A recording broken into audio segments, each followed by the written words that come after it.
guys, so I'm here to do my July reading wrap up. Yes, that month that just happened was July. I am here to essentially give you mini reviews of the 6 books that I read in the month of July.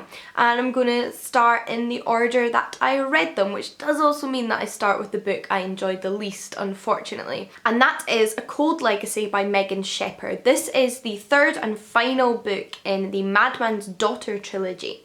Each of the books in this series is based on a different classic horror novel. So the first one was based on The Island of Dr. Moreau by H.G. Wells, the second was based on Dr. Jekyll and Mr. Hyde by Robert Louis Stevenson, and the third one, the one that I read this month, was based on Frankenstein by Mary Shelley. Now this is a young adult series which does, as you might be able to guess, have a significant horror kind of creepy vibe, although I will say they got increasingly less scary as they went on. So I read the first book in this series actually 4 or 5 years ago. It was the first year that I had my booktube channel, so it was quite a long time ago, and I adored it. I just couldn't put it down. I thought it was so fascinating, this retelling of this classic novel. They're all set in the 1800s and I really enjoyed it. Kind of wish the series had just ended there. I then read the sequel when it came out and was significantly disappointed in comparison to the first one, and didn't know if I'd ever even bother reading the third one, but then I was using the BookBeat audiobook app, which lets you listen to as many audiobooks as you want in a month, and they had the third in the series, so I thought, why not? I'll finally listen to it. I'll get the end to the story, it'll all wrap up and that'll be quite nice and satisfying. Unfortunately, although I did finish it because I was interested to see how it went on, and it certainly wasn't making me angry when I was reading it, as a really bad book can, I was pretty much let down, and I just kind of think the series should have ended after the first one. I don't know, it just didn't work. It's so hard to pinpoint why. I think there was a lot of really cheesy moments that kind of made me do that face whilst I was reading it, which I found a little bit irritating. I found it very predictable, this third novel, even though it is probably the loosest adaptation of the original story, so you would think that way it would have been harder to predict. I think that's also where it lost a lot of its appeal.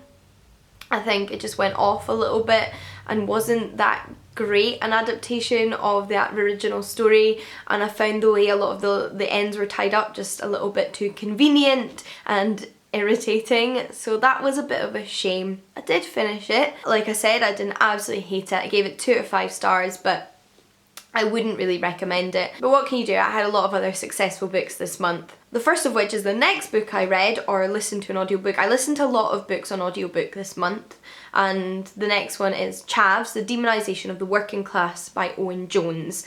And this was a 5 out of 5 star read for me. I adored this book. This one is a non-fiction book, and it is the second of Owen Jones's books I've read. He only has 2. And it's the first he actually wrote and was published. And this book, like the subtitle suggests, is all about classism and the way that working class people are treated in the media and by politicians, and the way they're both turned into a bit of a caricature and let down by the state, and how working class culture has changed over the years after deindustrialisation and how poverty's increased. And I think this book was just a phenomenal exploration of this and really draws your attention to how classism is still very prevalent in society and how the inequality gap in the UK is growing and how that affects people. And I do think classism is something we still really need to talk about, because I think it's often brushed under the carpet and it's often painted as if people's circumstances are due to a lack of interest in working or working hard. And this is all despite the fact that the jobs that people who are working class usually do are some of the most integral to society, yet some of the most low paid. Really hard one to go into without rambling on, because obviously there's a lot going on in this book and it's a really important book, I think. Essentially all I would say is I think everybody should read this book, especially if you live in the UK, but even if you live outside of the UK, because I think classism is still a problem outside of the UK. It just means that the specific examples used won't necessarily be as familiar to you as if you have grown up in the UK. But next Next up, I finished Barking by Tom Holt. This was a comic fantasy novel set in London where our main character is a lawyer and is approached by an old school friend who also works at a law firm and is asked to join their team. Now the book essentially just goes on a roller coaster from there, as all of Tom Holt's books do. This one is full of werewolves and vampires and zombies and unicorns.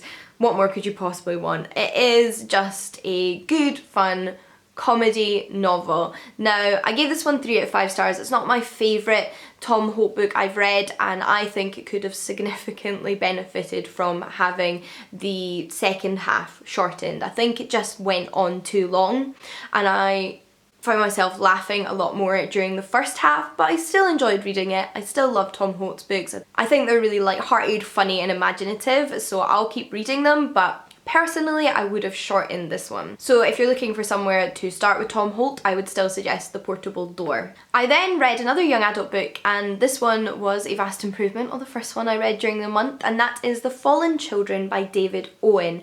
I thought this book was so fascinating. It is also a retelling of a classic novel. It is a retelling of The Midwich Cuckoos by John Wyndham, which is a mid-20th century science fiction novel and one of my favourite science fiction novels. I think my second favourite John Wyndham novel, my first being The Day of the Triffids, but I really like the original. And I love the way that David Owen took inspiration from that story, used the essentials of the plot and explored modern issues through it. It is set in current day London again and follows a group of young women living on a council estate who, after a night in which their entire council block falls asleep, find that all 4 of them are pregnant, despite no way of having become pregnant that they are aware of. Where a small village falls asleep for a night and all of the women find themselves pregnant. In David Owen's version, however, he also explores teenage pregnancy, what it's like growing up with less money and what feels like less opportunities in the world, the lack of support that you get in those circumstances. And also one of the things I really enjoyed about this book, and something that I felt was lacking in the original, was the perspective of the people that actually get pregnant. John Wyndham's book is predominantly told from the perspective of the men in the story, whereas we hear very little of the thoughts of the women who actually fall pregnant. And I really enjoyed that that was explored in this book, because what happened to these young women, although it's set in a science fiction world with aliens, was essentially sexual assault. And I'm glad that the book actually explored that issue.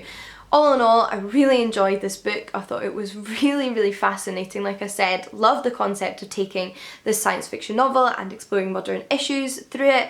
And I will definitely be checking out more books by David Owen in the future, but I'll perhaps do a review where I compare both books. And then I listened to another book on audiobook, and this was another non-fiction book. It was Gender Games by Juno Dawson. The Problem with Men and Women from Someone Who Has Been Both. If you're not familiar, Juno Dawson is an author who used to write as James Dawson before she came out publicly as a woman and started her transition. This is her only adult book that I'm familiar with, because all of her other fiction and non-fiction is aimed at young adults. However, this book explores both the concept of gender, how it negatively impacts society, as well as her story and her transition and her coming to terms with who she is.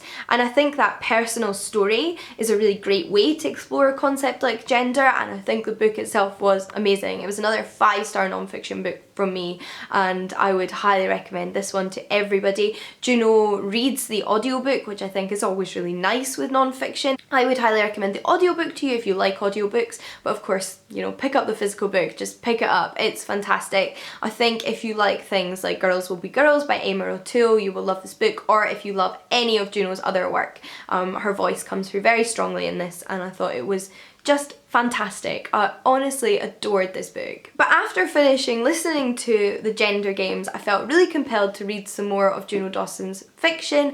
I have in the past read Say Her Name by Juno Dawson, as well as This Book Is Gay, which is a young adult non-fiction book, and I had Hollow Pike sitting on my shelf, so I thought, I'm going to pick that up after hearing Juno talk a little bit about her journey as a writer, just a little bit, and enjoying her non-fiction adult book so much.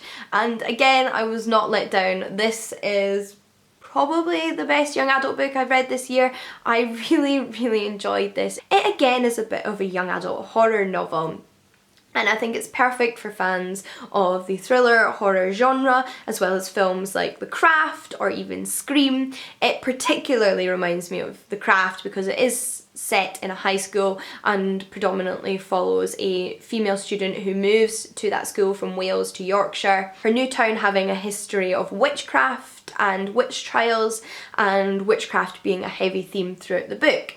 So very Craft-like if you've seen that film. But although I thought at first it was in danger of just following the plot of The Craft, it didn't do that. It had its own plot, thankfully. That was just a little bit of a nervous thought I had going into it. It has its own plot and I really enjoyed it. I think Juno Dawson again has a very distinctive voice that comes through in all of her work, and although this is potentially her first novel or one of her earliest novels, it's definitely my favourite of the two fiction books I've read by her, although I enjoyed the other one.